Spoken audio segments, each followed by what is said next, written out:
Hello बच्चों। आज की इस वीडियो में मैं कवर करवाऊंगा आप लोगों को the sound of music part one पूरा अच्छा तरीका से। तो वीडियो को लास्ट तक जरूर देखिएगा। वैसे मैं आपको बता दूं, ऑनलाइन स्टडी के बहुत सारे फायदे हैं। आप माने या ना माने, क्योंकि यहाँ आप बड़े आसानी से घर बैठे पढ़ सकते हैं। और यदि आपको कोई भी डाउट है तो नीचे डिस्क्रिप्शन पे मेरा व्हाट्सएप नंबर है, आप वो हमसे पूछ सकते हैं। उम्मीद है कि आपको आज की ये क्लास काफी ज्यादा पसंद आएगा। आप लोग पूरे इस वीडियो को लास्ट तक देखिएगा, इस चैप्टर को अच्छे से एक्सप्लेन मैं कर दूंगा।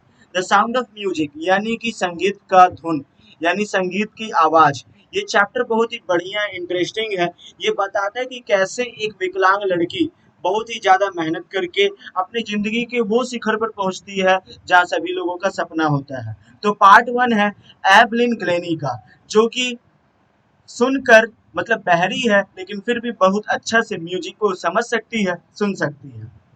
बिफोर यू रीड, आपके पढ़ने से पहले, God may have taken her hearing but he has given her back something extra ordinary. What, अब यहाँ पर बताया ये जा रहा है कि भगवान ने अवश्य ही उनके सुनने की क्षमता को जरूर छीन लिया है, लेकिन उसे कुछ ऐसा दे दिया है जो उन्हें असामान्य बनाता है। वॉट वी हियर, आज हम लोग जो सुनते हैं, सी फील्स, वो उस चीजों को महसूस करती है far more deeply than any of us. हम में से कई भी लोग उनसे भी बेहतर नहीं सुन सकते हैं। This is why she express music so beautifully. यही कारण है कि एवलिन ग्लेनी बहुत अच्छे तरीके से म्यूजिक को एक्सप्रेस कर सकती है। Read the following account of a person, ये कहानी पढ़िए, who fought against physical disability, जो अपना विकलांग होने के बावजूद भी and made her life a success story, अपने जीवन को एक सफलता की कहानी में तब्दील करती है। Rush hour crowd jostle for position on the underground train platform. एक अंडरग्राउंड ट्रेन प्लेटफॉर्म है जहां पर भीड़ काफी ज्यादा है और वहां लोग एक दूसरे को धक्का मुक्की दे रहे हैं अपना पोजीशन बनाने के लिए। यानी कहने का मतलब है भीड़ काफी ज्यादा है। अ स्लाइट गर्ल, एक बहुत ही स्मॉल और पतली लड़की, यानी छोटी और पतली लड़की, लुकिंग यंगर देन हर 17 ईयर्स, उसका उम्र तो 17 साल है लेकिन उससे भी छोटी लग रही है। वाज नर्वस येट एक्साइटेड, जो काफी ज्यादा घबराई हुई है लेकिन उत्साहित भी है। As she felt the vibration of the approaching train, क्योंकि ट्रेन आने का उसे महसूस हो गया है। It was her first day, ये इसका पहला दिन है, at the prestigious Royal Academy of Music in London, जब वो लंदन के गौरवपूर्ण रॉयल एकेडमी म्यूजिक में जा रही है। And daunting enough for any teenager fresh from a Scottish farm, हर कोई जो कि नए जगह पर जाता है उसे जरूरी दिक्कतों का सामना करना पड़ता है, उन्हें भी ऐसा ही महसूस हो रहा है। But this aspiring musician faced a bigger challenge than most, लेकिन ये चैलेंज तो कुछ भी नहीं है इनके सामने। ये चुनौती बहुत छोटी मालूम पड़ती है जब आपको पता चलेगा कि भगवान ने इसे पहले ही बहुत बड़ा चुनौती का सामना करने के लिए भेज दिया है। सी वाज प्रोफाउंडली डीप, जी हाँ, वो जाहिर तौर पर बहरी है। Evelyn Glennie's loss of hearing had been gradual, Evelyn Glennie धीरे धीरे बहरे होने के क्रम में आई है, एकाएक वो बहरी नहीं हुई है। Her mother remembers noticing something was wrong when the 8 year old Evelyn was waiting to play the piano. उनकी मम्मी को आज भी याद है जब वो नोटिस की थी कि एवलिन के साथ में जरूर कुछ गलत हुआ है, जब वो पियानो बजाने के लिए अपनी बारी का इंतजार कर रही थी। They called her name and she didn't move, हुआ ये था कि उनके टीचर ने उनको आवाज लगाया लेकिन वो हिली तक नहीं। आई सडनली रियलाइज, मुझे अचानक एहसास हुआ, सी हैड नॉट हर्ड, कि वह नहीं सुनी है। सेज इजाबेल ग्लेनी, ऐसा इजाबेल ग्लेनी जो कि एवलिन ग्लेनी की माँ है, कहना है। For quite a while Evelyn manage to council her growing difference from friends and teachers. बहुत समय तक तो हुआ ये कि एवलिन अपने बहरेपन को छुपा कर रखी, but by the time she was 11, her marks and deteriorated and her headmistress argued, urged her parents to take her to a specialist. हुआ ये था कि धीरे धीरे वो जब मतलब 11 क्लास मतलब 11 ईयर तक पहुंची तो हुआ ये कि उसका मार्क्स काफी ज्यादा बुरा आने लगा, और जब बुरा आने लगा तो उनके हेड मिनिस्ट्रेस यानी हेड मिस्ट्रेस उनके प्रिंसिपल उनको बुलाती है और पूछती है कि क्या हुआ है इसे। It was then discovered, और तब पता चला, that her hearing was severely impaired, कि उसका सुनने का क्षमता काफी ज्यादा नाजुक है। As a result of gradual nerve damage. ऐसा इसलिए क्योंकि धीरे धीरे उसका नर्व डैमेज हो गया है। दे वर एडवाइज्ड, उनको एडवाइस किया गया that she would be fitted with hearing aids and sent to a school for the deaf. उनको एडवाइस दिया गया कि उनके कानों में हियरिंग एड लगाया जाए जिसके माध्यम से वो सुन सके, और इसके अलावा वो सामान्य स्कूल में पढ़ने लायक नहीं है, उसे बहरों की स्कूल में भेज दिया जाए। Everything suddenly looked black says Evelyn. Evelyn कहती है कि अचानक उस दिन के बाद से मेरे जीवन में अंधकार छा गया। But Evelyn was not going to give up. लेकिन एवेलिन वैसे लड़कियों में नहीं थी जो कि आसानी से हार मान ले। She was determined to lead a normal life. वो ऐसा निश्चय कर ली थी कि वो सामान्य जिंदगी जिएगी and pursue her interest in music, और जो म्यूजिक के क्षेत्र में दिलचस्पी है उसे वो बरकरार रखेगी। वन डे, एक दिन हुआ ये, she noticed a girl playing a xylophone. वो एक लड़की को जाइलोफोन बजाते हुए पाई एंड डिसाइडेड, और फैसला की that she wanted to play it too, कि वो भी इसे एक न एक दिन जरूर बजाएगी। Most of the teacher discouraged her but percussionist Ron Forbes spotted her potential. बहुत सारे टीचर शिक्षक ने उन्हें हतोत्साहित किया, मतलब उनका साहस को भंग किया, लेकिन एक बहुत बड़े तबला वादक जो कि रॉन फॉप्स थे उनके ताकत को पहचाने। He began by tuning two large drum to different notes. वो ऐसा ट्यून करना शुरू कर दिए कि दो ड्रम को अलग अलग नोट पे बजाना शुरू किए। Don't listen through your ears, he would say, वो कहा करते थे कि अपने कानों के जरिए ना सुनो, try to sense it some other way, किसी और तरीके से सुनने का कोशिश करो। सेज एवेलिन, एवेलिन का ऐसा कहना है। Suddenly I realised I could feel the higher drums from the waist off. अचानक उन्हें ऐसा एहसास हुआ कि जो हायर ड्रम है वो अपने कमर के ऊपर से उसे महसूस कर सकती है, and the lower one from the waist down, और जो नीचे का कमर का हिस्सा है वो मतलब लोअर ड्रम को महसूस कर सकती है। फोप्स रिपीटेड द एक्सरसाइज, और रॉन फोप जो एक बहुत बड़े परक्यूशनिस्ट थे वो इन एक्सरसाइज को और ज्यादा मतलब रिपीट किए, and soon Evelyn discovered that she could sense certain notes in different parts of her body. और अचानक उसे महसूस हुआ एवेलिन को कि वो अलग अलग बॉडी पार्ट से म्यूजिक को समझ सकती है। I had learn to open my mind and body to sounds and vibrations. Evelyn का कहना है कि मैंने अपने पूरे दिल दिमाग को खोल कर रखा जिससे कि पूरे शरीर में के अलग अलग पार्ट से मैं साउंड और वाइब्रेशन को समझ सकी।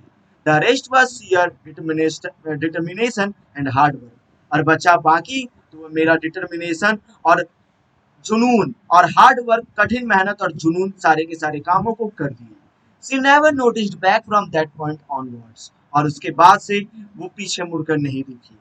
She toured the United Kingdom with a youth orchestra. वो एक युवा ऑर्केस्ट्रा के साथ, ऑर्केस्ट्रा मतलब एक ऐसा टीम जो कि म्यूजिक बजाने का काम करता है, उनके साथ यूके गई। By the time she was 16, वो भी तब जब वो 16 साल की थी मात्र। She had decided to make music her life, और ऐसा महसूस की, ऐसा डिसाइड की कि वो अब म्यूजिक के क्षेत्र में अपना लाइफ बनाएगी। She auditioned for the royal Academy of music. इसके अलावा वो रॉयल एकेडमी ऑफ म्यूजिक में भी ऑडिशन देने के लिए गई, and scored one of the highest mark in the history of the academy. और उस एकेडमी के हिस्ट्री में सबसे ज्यादा मार्क्स पाने के लिए वो बेशुमार हुई। She gradually moved from orchestral work to solo performance. इसके अलावा वो अकेले भी काम करना शुरू कर दी, मतलब सोलो परफॉर्मेंस भी वो देने शुरू कर दी। वैसे तो ऑर्केस्ट्रा में वो दिया करती थी परफॉर्मेंस, लेकिन वो सोलो परफॉर्मेंस भी देना शुरू कर दी। At the end of her 3 year course, और 3 सालों के कोर्स में के अंत में, she had captured most of the top awards. वो पूरा दुनिया का सबसे टॉप अवार्ड को कैप्चर की। एंड फॉर ऑल दिस, और इतना ही नहीं, Evelyn will not accept any hint of heroic achievement. Evelyn इन सारी चीजों को बहुत बड़े हीरोइक अचीवमेंट नहीं मानती है। इनका कहना है इफ यू वर्क हार्ड, यदि आप कठिन मेहनत करोगे, and know where you are going, और जानते हो कि मुझे कहाँ जाना है, you will absolutely get there, तो आप जरूर एक ना एक दिन वहां पहुंचेंगे। And she got right to the top, और वो आज उस ऊंचाई पर है जहां हर किसी का सपना होता है। The world's most sought after multi-percussionist with a mastery of some 1,000 instruments and hectic international schedule। इसके अलावा वो एक मल्टी परक्यूशनिस्ट मास्टरी बन गई है, और 1,000 इंस्ट्रूमेंट पर वो आज कब्जा जमा ली है, और एक फैसिनेटिंग क्यूरियस म्यूजिशियन बन चुकी है और इंटरनेशनल शेड्यूल में अपना एक heroic अचीवमेंट दर्ज की है। It is intriguing to watch Evelyn function so effortlessly without hearing। ऐसा माना जाता है कि बिना सुने इनके फंक्शन को देखना बहुत ही ज्यादा मंत्र मुग्ध कर देने वाला है और उत्साह से भर देने वाला है। इन आवर 2 hour डिस्कशन, 2 घंटे की चर्चा में she never missed a word, एक वर्ड भी वो मिस नहीं की। Man with bushy beard give me beards give me trouble. उनका कहना है कि जो व्यक्ति के बड़े बड़े दाढ़ी होते हैं वो मुझे काफी ज्यादा ट्रबल करते, परेशान करते हैं। वो हंसते हुए कहती है, it is not just watching the lips. उनका बस होंठ से ही हमको पता नहीं चलता है, it's the whole face specially the eyes. मुझे उनके चेहरों को देखना पड़ता है पूरे, और उनके आंखों से भी पता लगाना पड़ता है कि आखिर वो कह रहे हैं क्या। She speaks flawlessly with a Scottish lilt. वो बिना एक मिस्टेक और बिना किसी फॉल्ट के कहते हैं। और एक स्कॉटिश लेग यानी एक स्कॉटिश बोलने का मतलब तरीका है, और वो उसी तरीका से बोलते हैं। माई स्पीच इज क्लियर, मेरा वक्तव्य बहुत ही स्पष्ट होता है। Because I could hear till I was 11, क्योंकि मैं बस तभी तक सुन सकती थी जब मैं मात्र 11 साल की थी। सी वो ऐसा कहती है। But that doesn't explain how she manage to learn French and master basic Japanese. लेकिन ये वो एक्सप्लेन नहीं करता है कि वो किस तरीका से मैनेज की फ्रेंच और जापानीज के बेसिक लैंग्वेज को सीखने के लिए। As for music she explains, और जहां तक बात रहा संगीत के बारे में, तो इसके बारे में वो बताती है, it powers in through every part of my body. संगीत मेरे हर शरीर के क्षेत्र में है। इट टिंगल्स इन द स्किन, ये मेरे पूरे बॉडी को सेंसेशन बनाता है, यानी संवेदनशील बनाता है। And it my cheek bones and even in my hair, मेरे गालों की हड्डी में, यहाँ तक कि मेरे बालों में भी संगीत है। When she plays a xylophone, she can sense the sound passing up the stick into her fingertips।